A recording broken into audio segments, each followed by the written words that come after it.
Ce jeudi 7 avril 2022, le Centre technique national de la FECOFA, baptisé Kourarampova, du nom du défunt premier président élu de la Fédération congolaise de football association FECOFA après l'adoption des premiers statuts de la fédération en 2001, a servi non seulement de cadre mais aussi de site d'hébergement du premier stage de formation des instructeurs fédéraux, directeurs techniques provinciaux et conseillers techniques provinciaux qui serviront désormais de relais aux activités de la direction technique nationale de la FECOFA, comme l'a souligné du reste Médard Loussadoussou Bassilois, directeur technique national de la FECOFA. Ce stage est un stage du troisième module de formation des instructeurs fédéraux.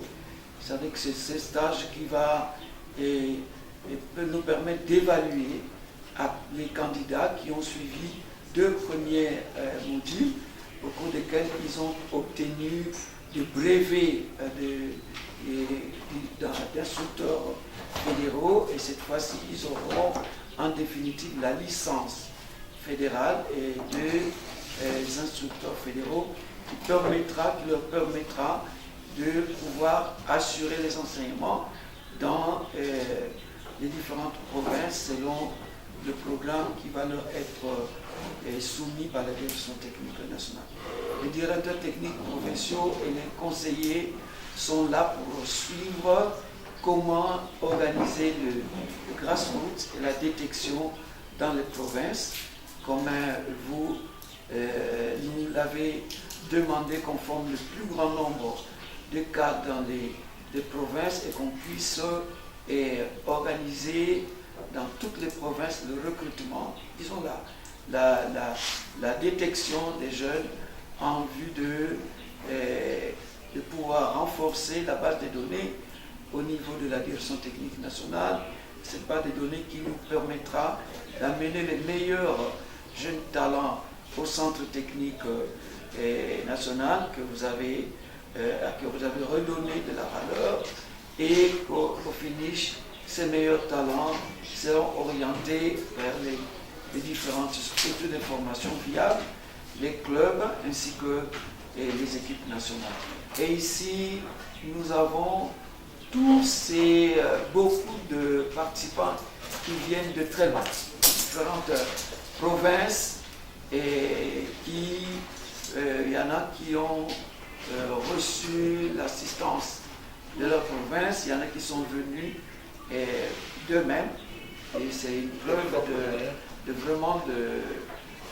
dévouement et de volonté de pouvoir participer au développement de notre football.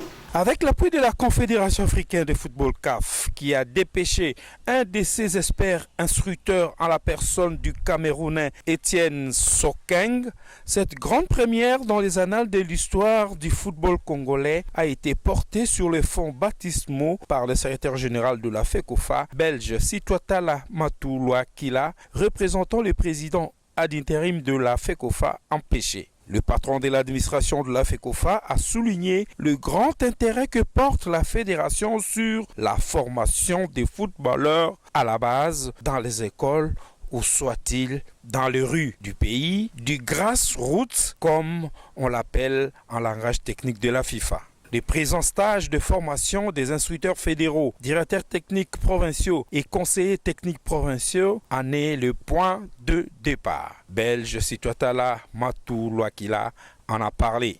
Chers collègues,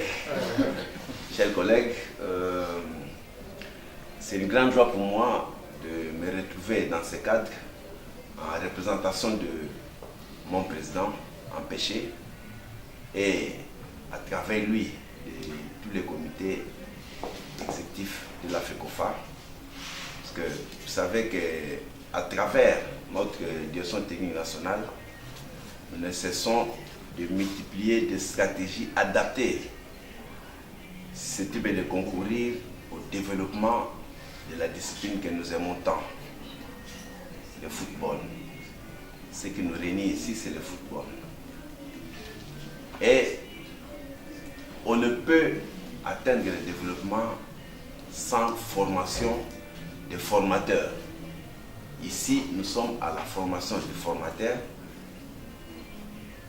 Donc, c'est une autre dimension par rapport à la formation des entraîneurs. Parce que les formateurs vont préparer ceux qui vont préparer, permettez-moi la tautologie, nos futurs champions. Nous venons de participer au barrage, l'éliminatoire de la Coupe du Monde Qatar 2022. Et j'étais triste, mais à un moment donné, ma propre conscience m'a interpellé qu'il ne fallait pas être triste, qu'il fallait réfléchir, qu'il fallait travailler pour ne pas être triste demain. Donc c'est aujourd'hui que nous devons réfléchir, nous devons adopter, tel que je viens de le dire, des stratégies adaptées pour ne pas être triste demain. En jetant un coup d'œil sur la liste des 5 qui vont représenter notre continent à la Coupe du Monde au Qatar, on va commencer au mois de novembre, vous allez constater, sans parti pris, vous allez constater que ce sont les meilleurs, ce sont les plus organisés. J'étais à Douala dernièrement dans le cadre de l'Assemblée générale de l'UNIFAC. J'étais au stade de Japoma. Pourquoi ne pouvons-nous pas faire ne fût-ce que l'un dixième du Cameroun? Vous savez, chers amis, que personne ne vous trompe, l'un des goulots d'étranglement de notre sport en général et de notre football en particulier, c'est le désintérêt qu'affichent nos gouvernants dans la politique des infrastructures, dans le football d'âge et dans la forme des compétitions. Là, je mets au pluriel. Je voulais me limiter aux infrastructures, mais j'ai généralisé.